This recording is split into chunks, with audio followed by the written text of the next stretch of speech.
First stop out here is the Little Ituri Rainforest. Most of these animals rely on some kind of camouflage to evade their predators, and they shouldn't really be hiding from us, but be on the lookout for animals with interesting natural colors and markings, like the okapi on our right. They look like they should be related to the zebra with those striped party pants, but in fact they fit into the Giraffidae family. They've got a very similar skull structure, so they are the only known living relatives of the giraffe. Then up this hill to our left, we have greater kudu. These are all females. Males can be found over at the Animal Kingdom Lodge, and while they weigh up to 780 pounds, the females here usually weigh about 650. Either way, that's one of Africa's largest antelope species. Also lying with them is a bright orange antelope called a bongo. Now, bongos can blend in with the trees out here as they run from predators. You might think that orange color would give them away, but in reality, most of their predators are colorblind, so the stripes along their back and sides work out great for them, like a form of active camo. Up this hill to our left, we're looking for the black rhino, and I think I see it. It's the smaller of the two African species of rhino. They weigh about 3,000 pounds, and they charge at speeds of up to 35 miles per hour. There's another one sleeping on the other side of this wall here. Some like to call them hook-lipped rhinos, as they do have a triangular shape to their face and a prehensile upper lip. The word prehensile means fully muscular, so it helps them to grip vegetation from the trees and bushes for their diets. This is just like how the giraffe and okapi use their long prehensile tongues. Coming up on the left, we have the saddle-billed storks, named for that pretty patch of yellow at the beginning of the bill, shaped just like a saddle. There's one male and one female back there, usually pretty easy to tell apart by their eye color, as the females of that species all have yellow eyes, while the males all have brown. They always come in pairs like that, because that species of bird mates for life. We're making our way out of the savannah, out of the rainforest, and into the Safi River Valley. Now, the Safi River itself is a really good place to find some hippos, but you'll need to keep your eyes peeled, especially under the surface of the water. They're going to spend most of the time down there trying to protect their delicate skin from the sunlight. In fact, I already see one on our right, that far back corner. And I know that's not the best angle, but we should find a few more up ahead. On the shore, we do have pink-backed pelicans, and the pink on those birds is hidden underneath their wings. While it appears a bit dark right now, it's going to brighten up significantly throughout their mating season, as that is the big thing that helps them to attract a mate. And here's a whole bloat of hippos on your left. Those are Nile hippopotamus. They are from the Nile River. The word hippopotamus translates from ancient Greek and Latin to mean river horse, which I think is a very fitting name for them, especially with how they can run up to 15 miles an hour under the water. This is their primary choice of transportation. Although they're technically capable of swimming, they're not very buoyant, so it's a little bit more efficient for them to sink to the bottom and run along the riverbed. You can often see this in action over at the Gorilla Falls Exploration Trail, which is a 15-minute walking trail just off the exit of the safari with excellent underwater hippo viewing. On our left, we have the Nile crocodile. That is Africa's largest crocodilian species. They're about 16 feet long at the max, which is as long as a giraffe stands tall. Although on average, they're about 11 to 14 feet, and that is still very impressive. Those jaws look big and scary, but they're used for a lot more than just catching their prey. Sometimes a croc will leave its jaws open for a long time, and they look like they're waiting on an ambush. They certainly could be, but more often than not, they're just trying to stretch out this flap of skin in the back of their throat. Opening that helps to release all the excess heat they build up in their body throughout the day. This is their signature form of thermoregulation. Being cold-blooded animals, there's not a whole lot else they can do. They rely almost entirely on their environment to shape their body temperature. Coming up on the right-hand side, we have an old baobab tree, and they take about 300 years to appear like this. So when I call it old, I really do mean old. Now, you'll probably hear these referred to sometimes as an upside-down tree, and you can see why. Those branches go leafless most of the year, which makes them kind of appear like roots. Also, like a root system, that tree is full of moisture, so any given time of the year, there's about 26,000 gallons of water in its trunk, including the African dry months. That also gives it the other nickname you're probably familiar with, the Tree of Life. It ends up being a great source of nutrition for a lot of animals out here. Not just the ones with big horns or big tusks, although they usually puncture it, it then stays leaking for days after. So all the other animals we'll see can come grab a sip of water whenever they feel like it. And we are entering the savanna here, which is home to just as eclectic mix of animals as the rainforest. But I will say most of these are going to rely on some kind of speed or agility rather than camouflage to evade their predators. So once we start to see these animals, you'll agree there's not a whole lot of camouflaging going on out here. And the average speed of most of the animals on this part of the reserve is about 35 miles per hour. On the right is my favorite animal, those tiny blonde antelopes. Those are called springbok. They're very appropriately named for just how springy they are. They can leap about 13 to 14 feet out in front of them and 8 feet high into the air. And we also have the Maasai giraffe.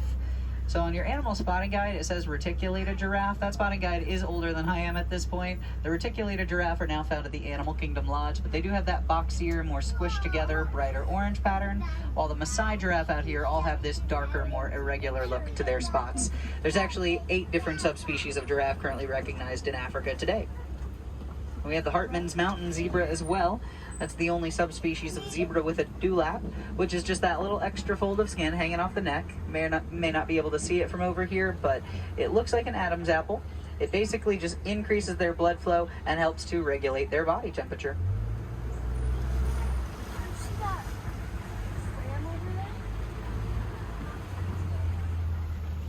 We have some African wild dogs coming up on our left, also known as painted dogs for their beautiful fur coats. That black, white, and gold looks like it was splattered right on with a paintbrush. Many people tend to think these are a kind of hyena at first, but hyena are actually in their own family, separate from these, called Hyaenidae, and these are dogs, so they are canines through and through. They are, however, not the docile, cuddly puppies they look like.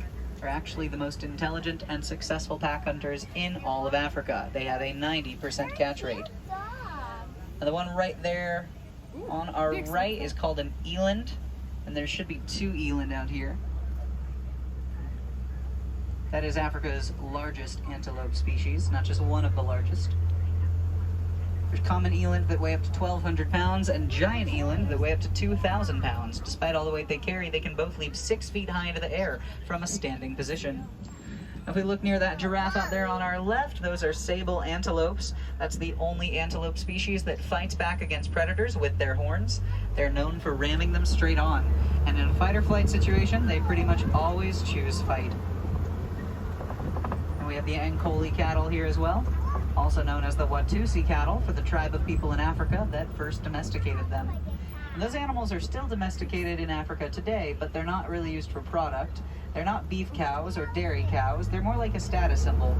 People collect them, and having a bunch of Ankole cattle left out on your front lawn is how you show off your wealth and riches in a lot of East African countries.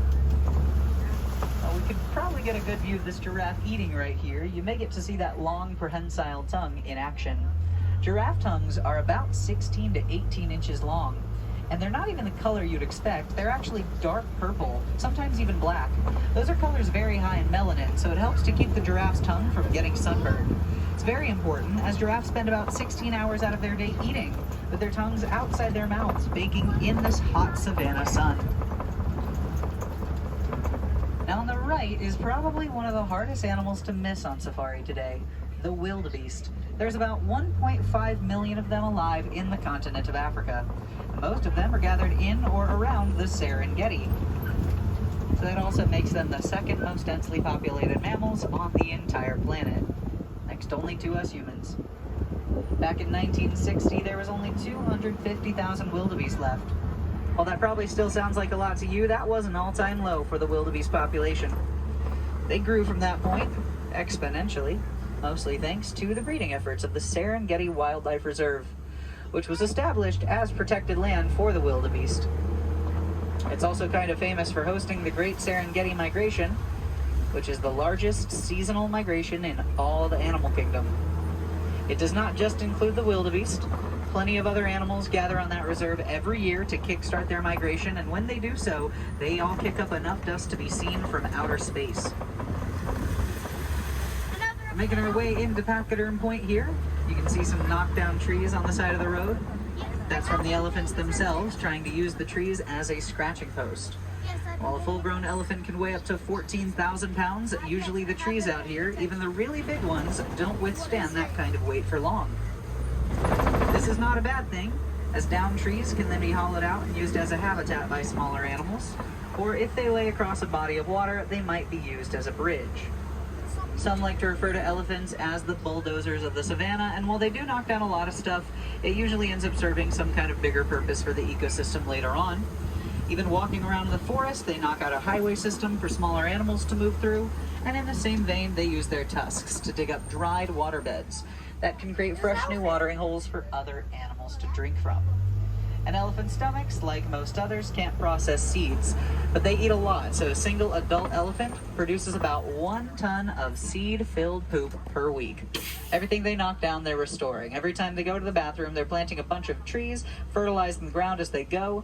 They tend to scatter that just about everywhere, and they create habitats for dung beetles, which is a smaller but very vital part of the ecosystem nonetheless. So I think that probably sounds kind of gross and silly to some of you, but it is very important to understand elephants are keystone species because of their feces. They play a lot of really interesting roles in their many ecosystems, and all in all, they're really important to the general health and well-being of Africa and the entire planet as a whole. Now it sounds like we're holding for something up ahead, probably an animal on the road. I'm going to try to listen to my radio and see if I can figure out what that is, but I do appreciate your patience while we're waiting here.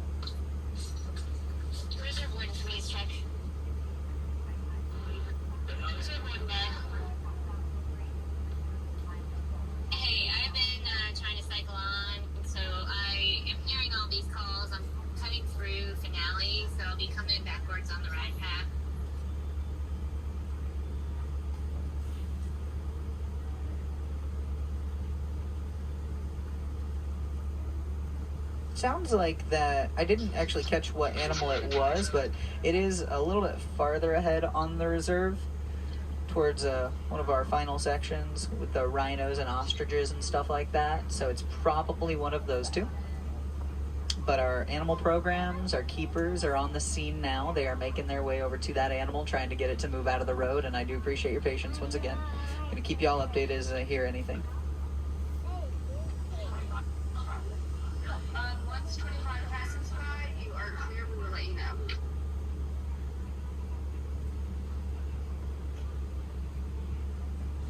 Now don't worry, I know we didn't get the best view of that elephant back there, but we should have more elephant territory up ahead. Usually that part belongs to the males, and then a little bit farther in we have the females and their young. Reason males and females are usually separate is because elephants are a matriarchal society. This means that the lowest ranking female ranks higher than even the highest ranking male. Males actually get kicked out of the herd at around 13 or 14 years old. They live pretty solitary lives at that point, although sometimes they do make a little bachelor herd, usually just for the purpose of traveling together and finding a new group of females, and then they'll split back up again for a little while. Bachelor herds are not something that stays really consistent.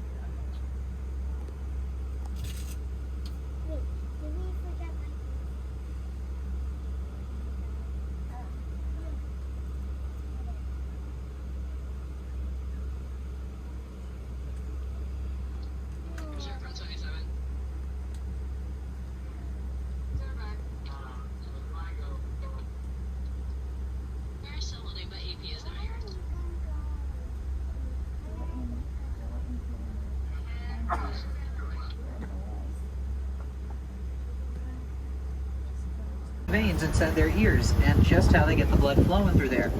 They don't really have to do it very fast. You'll see this little bridge is what connects the two habitats.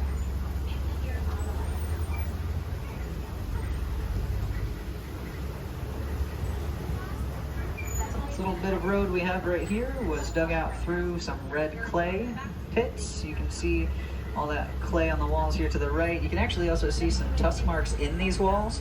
Elephants like to scoop out clay like this for proteins and nutrients.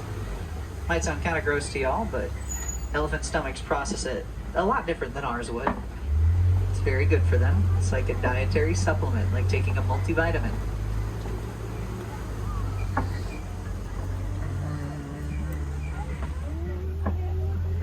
You'll see this elephant throw dirt over its back every now and then.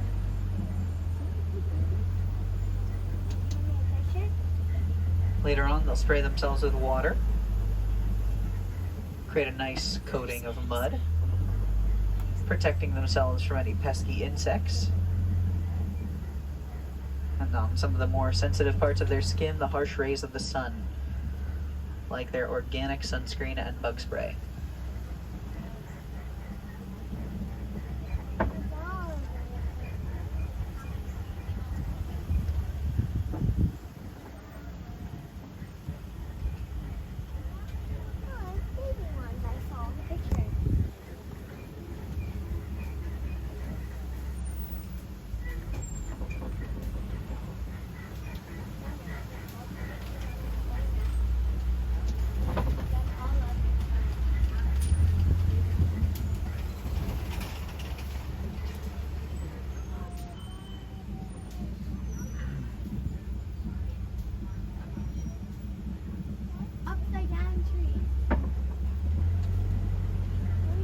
also see some puncture marks on the side of the baobab trees here to the right from the elephants drinking out of them.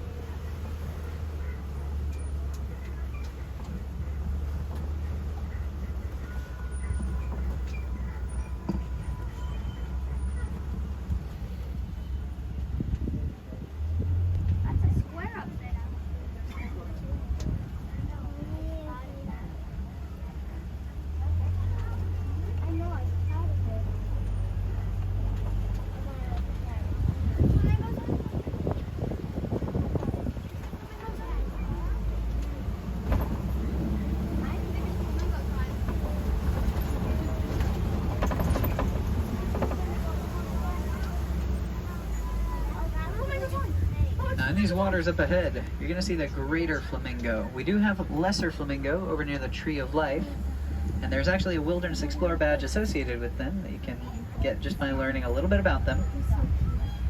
These greater flamingo are the least colorful and the largest of all the flamingo. They are typically about 5 feet long from bill to tail, and they weigh 8 to 9 pounds. Most other flamingo only weigh about 4 pounds. You'll probably be able to find some younger ones in here if you know what to look for. It's not a big size difference. It's actually more in their color. Now, it should be very faded by now, but you'll notice a little bit of gray left over on the back of some of their necks. That's the color that they were born with. They don't get that pink we all know and love, at least not fully, until about 2 or 3 years old. That's because it comes from a chemical in their diets called beta-carotene. Beta-carotene is found mostly in mollusks, shrimp, and other small crustaceans. Those are all primary parts of a greater flamingo's diet. Beta-carotene is not meant to be confused with the word keratin, however. That's actually what rhino horns are made out of. We are entering rhino territory right now. Find the truck. So it looks like there is an ostrich up ahead here. It's right next to the keeper's truck.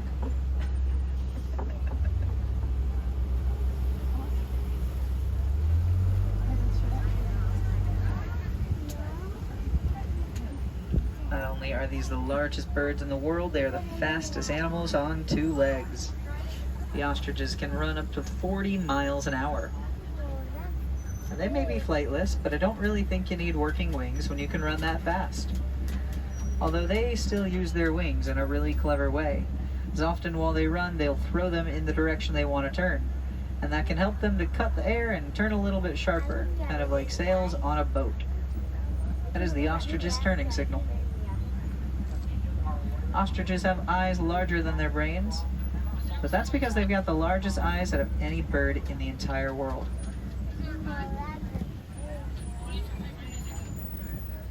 Sounds like they are holding for some rhinos up ahead on the road. We do have a little bit more movement here, but we're probably going to come to a full stop in another couple minutes or so.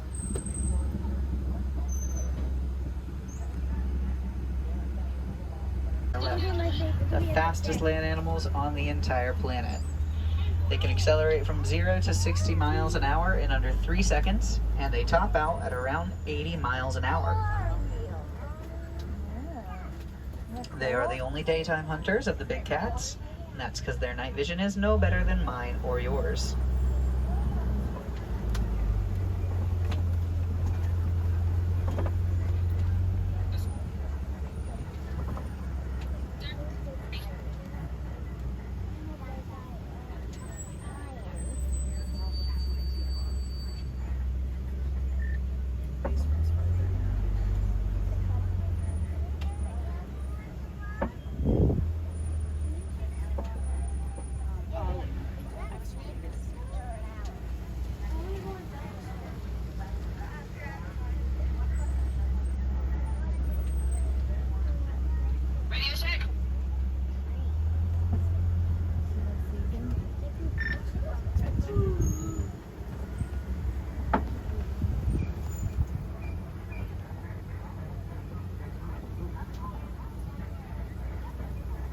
See some waterbuck in the trees to your right.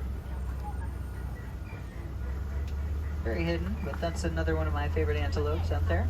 The little ring of white around the bottom and a heart-shaped nose. There's actually an even better view of one coming up on your left.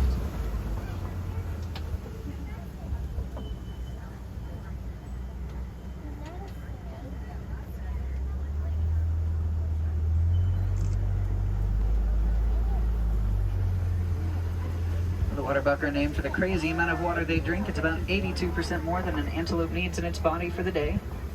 Looks like our other fearsome felines are out as well, though. Lions are nocturnal, so they're usually going to be sleeping this time of day. But that's our boy Dakari on the edge here. Dakari is a very handsome lion, and he's so handsome, in fact, that he was chosen to be used as the model for the live-action Lion King Simba. So congratulations, you're meeting a celebrity in flesh and bone right here. That's the Lion King himself. On the other side, we have Kamari, our lioness. Lioness may not always look quite as impressive as the males. They do lack those beautiful, flowy manes, but they're the ones who do pretty much all the hunting. Male lions stay back and protect their cubs from rival prides. Lioness are significantly lighter and faster than the males. Some even attribute this to the manes weighing them down so much. Both of our lions are very vocal, and a lion's roar can be heard from up to 5 miles away. So if you listen really close throughout the rest of your day here at Animal Kingdom, you're probably going to hear one of them roaring to you from all the way here in Africa. I have actually heard that from as far away as the parking lot before, and if it was really quiet between here and Epcot, you could hear them all the way over there.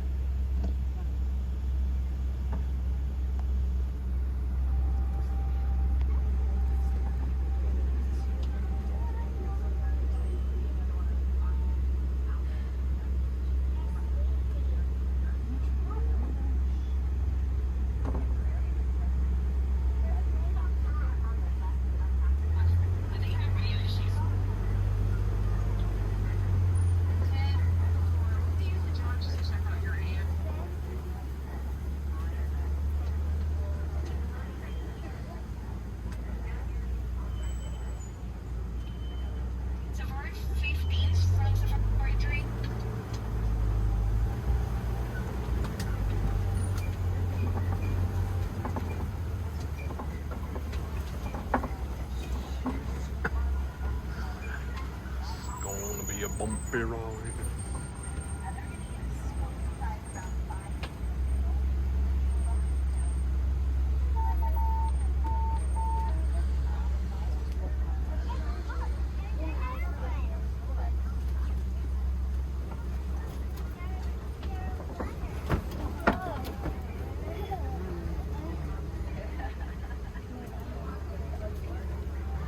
We do have that crash of rhino coming up here on the right.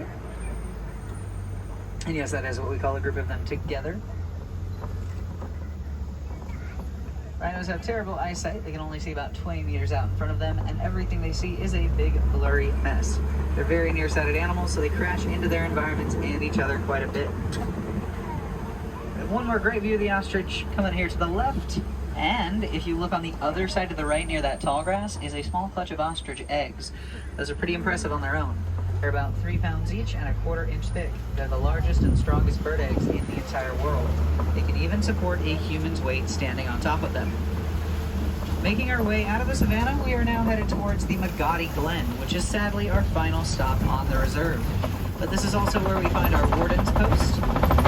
And the reserve warden takes care of some Nigerian dwarf goats out here. Being dairy goats, they produce a really sweet milk, higher in its proteins and nutrients than even a cow's. So our warden often sells that to the nearby villagers, where it'll then be turned into various dairy products and sold again. That means these goats can and do play a pretty integral part in the life of our village. They help to stimulate our economy, and they bring nutrition to many people who need it. This is something true of villages just like ours all over East Africa. Many dairy goats do the same thing every single day.